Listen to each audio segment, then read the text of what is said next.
வணக்கம் நண்பர்களே. உங்களிடம் பேசுவது விமலா. இன்னைக்கு நாம கேட்க போற கதை வைரமுத்து அவர்களின் யாருக்கும் வாழ்க்கை பக்கமில்லை. இதுவரைக்கும் இந்த சேனலை நீங்க சப்ஸ்கிரைப் பண்ணல அப்படின்னா மறக்காம சப்ஸ்கிரைப் பண்ணுங்க. பக்கத்துல இருக்கிற பெல் ஐகானையும் கிளிக் பண்ணுங்க. வாங்க கதைக்குள்ள போகலாம். ஆடு மாடு கோழி எல்லாம் நின்றது நிக்க வேடிக்கை பார்த்து வியக்கின்றன கருவாயன. என்னாச்சு இவனுக்கு? ஒரு நாளும் இல்லாத திருநாளாய் திருவாளத்தான் வேஷம் கட்டி இந்த கூத்தடிக்கிறானே என்று அண்ணாந்து பார்க்கின்றன அச்சினைகளையெல்லாம். நேற்றே நாவிதர் கடைக்கு போய் நறுக்கு சவரம் செய்து வந்தான். இந்த 24 வயதில் தீபாவளிக்கு மட்டுமே காலை குளியல் குளிக்கிறவன் இன்று குளித்தான். சீயக்காய் போட்டு பெருந்தேய்ப்பு தேய்த்த பிறகும் தலைமுடியில் இன்னும் கொஞ்சம் ஒட்டி இருந்தது செம்மறியாட்டு சிறுநீர் வாசம். அதுதான் அவன் தேக அடையாளம் சொல்லும் தேசிய வாசனையும் கூட. பல்விழுந்த சீப்பின் பல்விழாத ஓரங்களில் தலைவாரினான். ராஜா ராணி வேட்டி கட்டி தொள தொள சட்டை போட்டான். புது துணி என்று காண்பிக்க ஓரங்களில் மஞ்சள் பூசுவது அடையாளம். மஞ்சள் இல்லாத பஞ்ச காலத்தில் சாணியும் பூசலாம் என்பது சாஸ்திரம். கட்டை விரலுக்கும் ஆட்காட்டி விரலுக்கும் மத்தியில் பசுஞ்சாணி பிதுக்கி சட்டையின் கை நுளிகளிலும் வேட்டியின் ஓரத்திலும் பூசிவிட்டு விரல்களை சுவரில் இழுகினான். இப்போது கண்ணாடி எடுத்தான். மீசை ஒழுங்கை மீண்டும் சரிபார்த்தான். இந்தியாவும் பாகிஸ்தானும் என்னைக்காவது ஒன்னாக முடிந்தாலும் ஆகலாம். மீசையின் இரு பக்கமும் எக்காலத்திலும் ஒன்னாக இருக்க முடியாது என்ற சவர தத்துவம் தெரியாத பயல் எப்படியோ இரண்டும் சரியாக இருப்பதாக கற்பித்துக் கொண்டான். தன் மூஞ்சியை உற்று உற்று பார்த்தவன் கண்ணாடியை சந்தேகப்பட்டான். உயரவாக்கில் இல்லாவிட்டாலும் நீளவாக்கில் சரியாக காட்டும் என்ற அவனது நம்பிக்கையை பொய்த்துவிட்டது கண்ணாடி. கொட்டாவி விடும்போது சிரிப்பு வந்தாலோ சிரிப்பு வரும்போது கொட்டாவி விட்டாலோ முகத்துக்கு ஒரு இடைஞ்சல் நேரம் பாருங்க. அப்படி ஒரு மூஞ்சி அவனுக்கு. சற்றே வளர்ந்தவன். சாட்டை கம்பு போல் ஒல்லியாயிருப்பான். முதுகு மட்டும் சொலகு போல் அகலம். அதில் கூன் தன் முதல் எழுத்தான கூனாவை மட்டும் இப்போது எழுதியிருந்தது. தோற்றம் என்ன தோற்றம்! இந்த பூமிக்கு வந்து போகும் கோடி கோடி சராசரி அற்புதங்களில் அவனும் ஒருவன். தான் வாழ்கிறானோ இல்லையோ, வாழ்வுக்கு சம்பவங்கள் கொடுப்பவன். கருவாயனின் ஆடம்பரமும் ஆர்ப்பாட்டமும் கஞ்சி பொழுதுக்குள் சல்லிப்பட்டி எங்கும் பரவிவிட்டன. அது ஏன் எதற்கு என்று தெரிந்து கொள்ளாவிட்டால் மண்டை வீங்கி போகும் உருக்கு. பொரணி பேசும் 5-6 பொம்பளைகளும் மருமகள்களால் நிராகரிக்கப்பட்ட சில பெருசுகளும் கட்டிலில் படுத்த படுக்கையாய் கிடக்கும் கருவாயனின் ஆத்தாளை விசாரிக்க வந்துவிட்டார்கள்.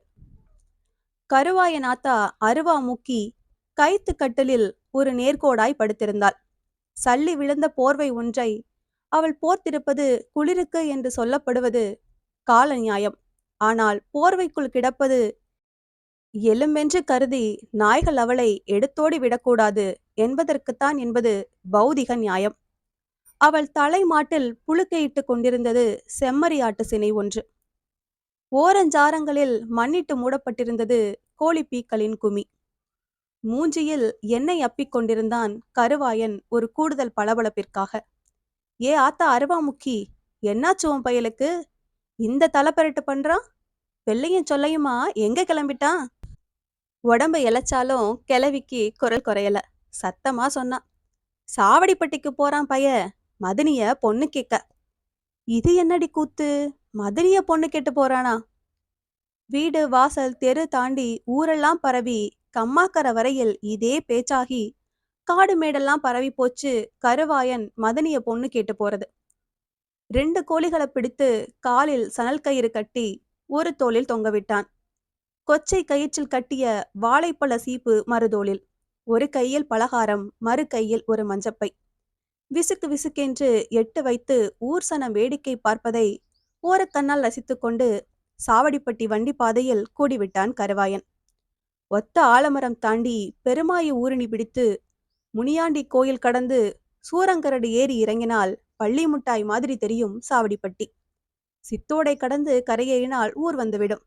காடு, கடுங்காடு, முள்மண்டிய பெருங்காடு. கொளுத்துகிறது சித்திரை கோடை. வெள்ளைக்கல்லை வெண்ணெய் என்று உருக்கி பார்க்கிறது வெயில். மனசின் சீதோசனம் சரியாயிருக்கையில் காலத்தின் தட்ப வெப்பம் எவனை என்ன செய்யும்?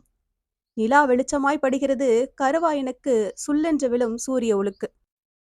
சில்லி முள்ளும் செந்தாளையும் திருகு கள்ளியும் சப்பாத்தி கள்ளியும் இளந்தையும் நெருஞ்சியும் சூறாஞ்செடியும் உடைசாலியும் சிவனார் வேம்பும் வேலும் கருவேலும் இலைக்கற்றாழையும் வேளாந்தலையும் என முட்காடாய் விரிந்து கிடக்கும் வெம்பாலை நந்தவனமாய் தெரிந்தது நம்ம பயலுக்கு. ஒத்த ஆலமரம் தாண்டிய போது ஒண்ணுக்கு வந்தது அவனுக்கு. கோழியை இறக்கிவிட முடியாது, வாழைப்பழத்தை இறக்கி வைக்க முடியாது. பலகார பையை வழக்கைக்கு மாற்றியவன் சகல உபாயங்களையும் கையாண்டு வேட்டியில் சாரல் விழாமல் ஒரு கையால் ஒண்ணுக்கிருந்தான்.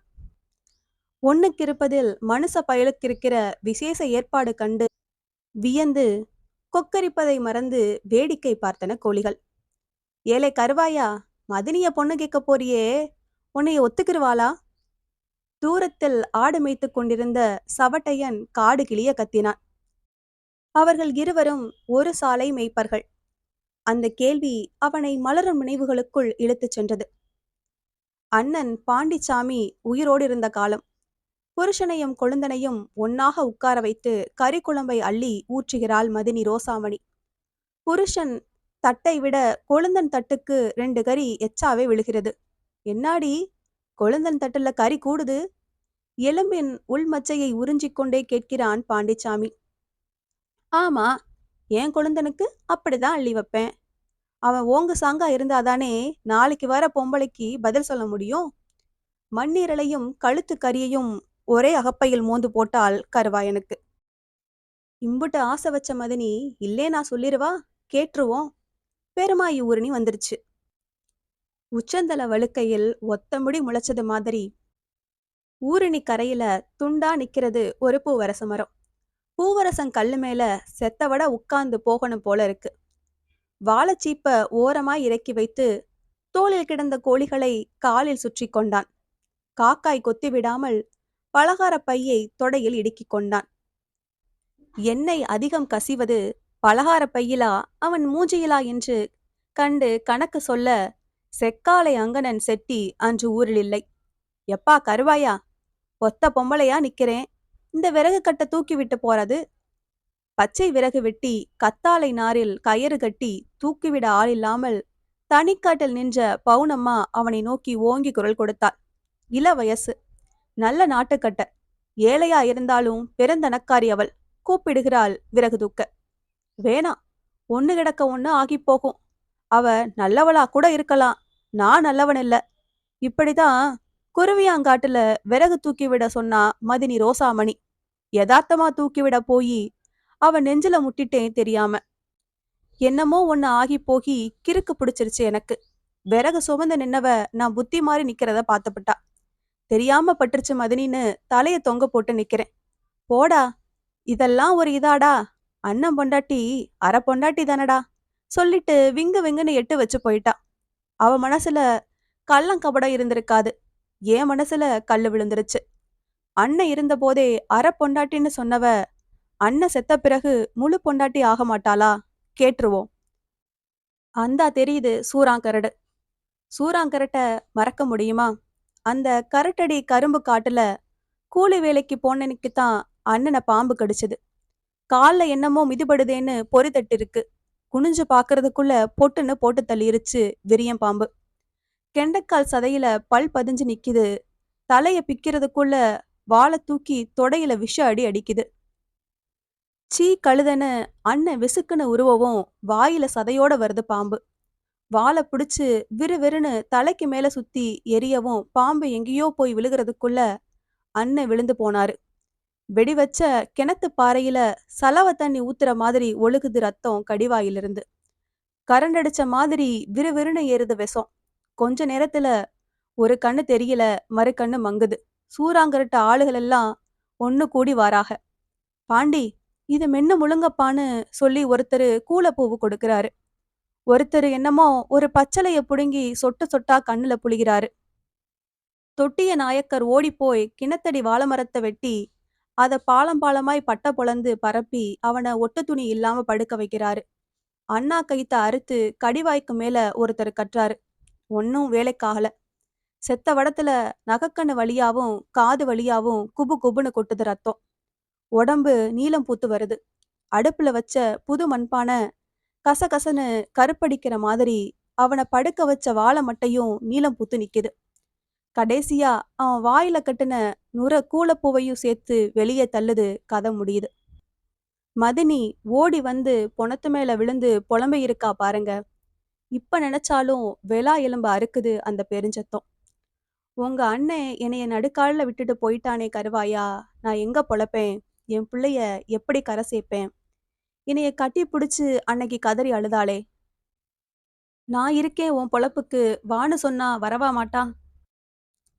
பிள்ளைய தூக்கிட்டு அவ பிறந்த வீடு போய் 6 மாசமாச்சு. அப்பனை தவிர அவளுக்கு வேற ஆதரவில்ல. எனக்கு கஞ்சி ஊத்த ஆள் இல்ல. எங்க ஆத்தாளுக்கும் ஒரு அனுசரணை இல்ல. போய் பொண்ணு கேளுடான்னு சொன்னவ ஆத்தாதான். ஆத்தா சொல்ல மாட்டாளான்னு ஏங்கி கிடந்தவனும் நான் தான். எல்லாம் கூடி வந்துருச்சு. மாட்டேனா சொல்ல போறா மதனி, கேட்டுருவோம். வா மாப்ள, இப்பத்தான் சாவடிப்பட்டிக்கு வழி தெரிஞ்சுச்சோ? வெட்டுருளையில் மாட்டுக்கு சோளத்தட்ட வெட்டி கொண்டிருந்த மாமன தாண்டி வீட்டுக்குள் ஊடுருவி பாய்ந்தன கருவாயன் கண்கள். அடுப்பாங்கரை புகைந்து கொண்டிருந்தது.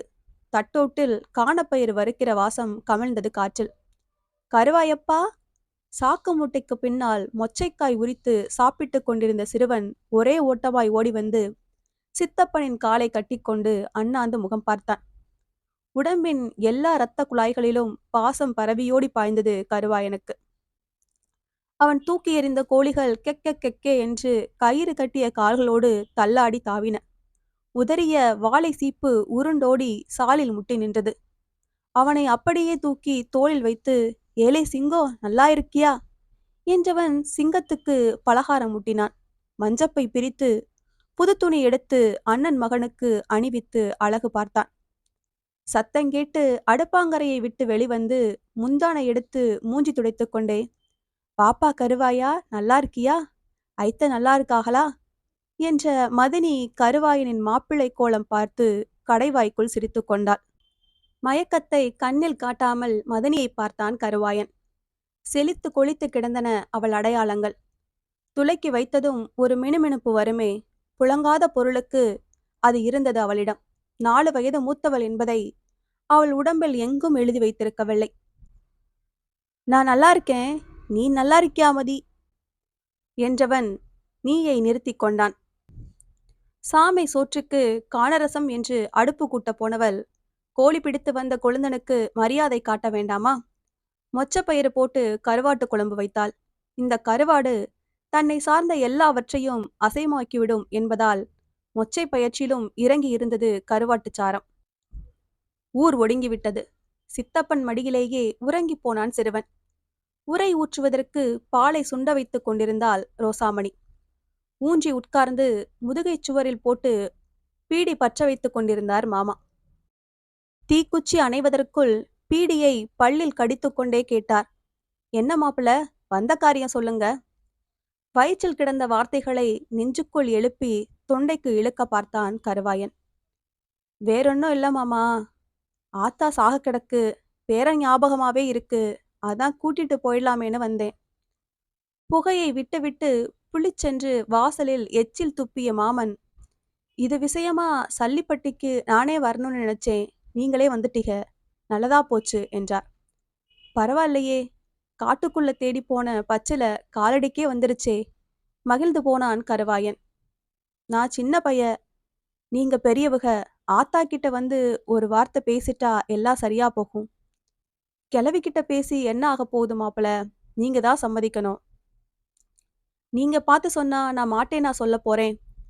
எதுக்கும் மதனிய ஒரு வார்த்தை கேட்கணுமா இல்லையா? கேட்க சொன்னவளே உங்க மதனி தானே? என் மறுபொழப்புக்கு நான் வாக்கப்பட்ட குடும்பம்தான் வழி விடணுங்கிறா. நான் பேச வந்ததை நீங்களே பேசிட்டீங்க, சந்தோஷம். இது பொம்பளை இல்லாத வீடு, எனக்கும் வயசாச்சு, வர வர கண்ணும் தெரியல. சின்ன பயலத்தான் என்ன பண்றதுன்னு புரியல. மடியில் உறங்கும் சிறுவனின் தலையை கோதிக்கொண்டே, இதென்ன வம்பா இருக்கு, என் மடியில போட்டு வளர்த்துற மாட்டனா? இவன் எங்க வம்ச வாரிசு இல்லையா என்றான் கருவாயன். புளிச்சென்ற எச்சிலோட பீடியையும் துப்பிவிட்டு எழுந்து வந்து கருவாயன் கையை பிடித்து கண்ணுல நீர் தேங்க நெகிழ்ந்து பேசுறாரு மாமன். பெரிய மனுஷ பேச்ச பேசிட்டீங்க மாப்ள. உங்கள நம்பித்தான் வைகாசி 7க்கு கல்யாணத்த வச்சுப்புட்டேன். கல்யாணமே வேணாம்னு ஒத்த கால்ல நின்னவள ஒத்துக்க வச்சேன். ஊத்துப்பட்டி மாப்பிள ஒரே ஒரு கண்டிஷன் போட்டான். பொண்ண அவங்க எடுத்துக்கிறாகலாம். பையன நாங்க வச்சுக்கிறணுமா. பெரிய இடம். விட்டுற முடியுமா? அதான் யோசிச்சோம். இந்த பைய உங்ககிட்ட ஒட்டுற மாதிரி யாருகிட்டயும் ஒட்டுறதில்ல. அதான் பயல உங்ககிட்ட ஒப்படைச்சிட்டு கல்யாணத்துக்கு கூப்பிட வரலான்னு நினைச்சேன். நீங்களே வந்துட்டீக. கண்ணு இருண்டு கொண்டே வந்தது கருவாயனுக்கு. கொஞ்ச நேரத்தில் அதிலிருந்து கண்ணீரும் வந்தது. மடியில் கிடந்த சிறுவனை பாயில் உறங்க விட்டான். சின்ன பைய தலைய தடவிக்கிட்டே விடிய விடிய உறங்காமல் கிடந்தான். கருவாயா, உன் பொழப்பு இப்படியாகவே போச்சேன்னு கவுளி கத்துவதாய் விம்மினான். விடிய பயல தோளில் தூக்கி வைத்து புறப்பட்டான். ஆத்தா ஆத்தான்னு சின்ன பைய கதறி குமிக்க, புது வேட்டி நுனி எடுத்து கருவாயன் கண்ணீரை துடைக்க, ஒரு பொம்பளைய பிரிய முடியாமல் 2 பயல்களும் அழுதார்கள்.